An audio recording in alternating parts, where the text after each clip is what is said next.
Good morning. This is part 3 of what happened to us when we lived in Crete, Illinois. I just wanted to say, yes, from the other parts that we lived there, we were raising our children there and that kind of thing. And at this point, I was being targeted. And so I didn't put my kids in school right away. The following year because obviously, they were abusing them and mistreating them, and I didn't know what to do at that point.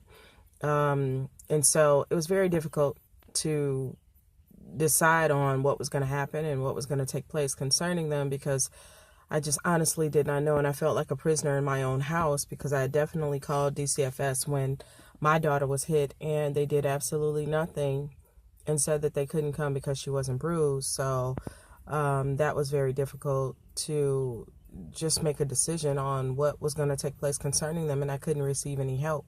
The chief of police came to my house that day, and really it was September 11th, 2008. And the chief of police, Paul Vandera, came to my house that day to try and intimidate me. No one had called. The school had not called looking for the kids. Nothing. No one. And so it just happened that the code enforcement, Marty Braccio, came to my house to complain about the grass. And they all knew me in that area.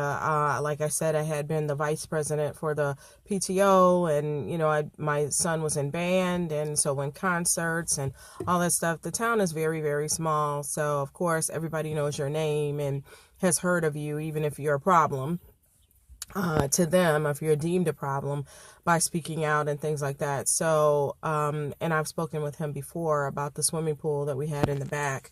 And so anyway, I'm like, you guys are worried about this grass, but no one is even concerned about my children and what's going on with them or what's happening to them from that school district. And so he went back immediately, and the next minute I knew Paul Vandera was showing up at my door trying to act as if they're concerned about the children.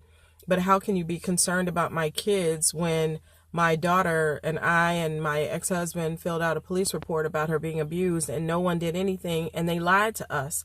So he definitely was not concerned about my children. They were lying. They wanted to intimidate me.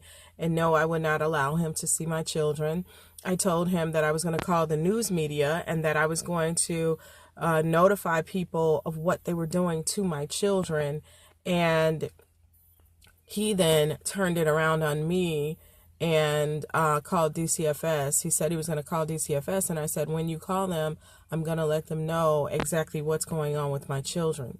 Well, there was a witness. There was another officer there. There was a witness, a young man who was also at my hearing and spoke very well of me. So I'll get to that later.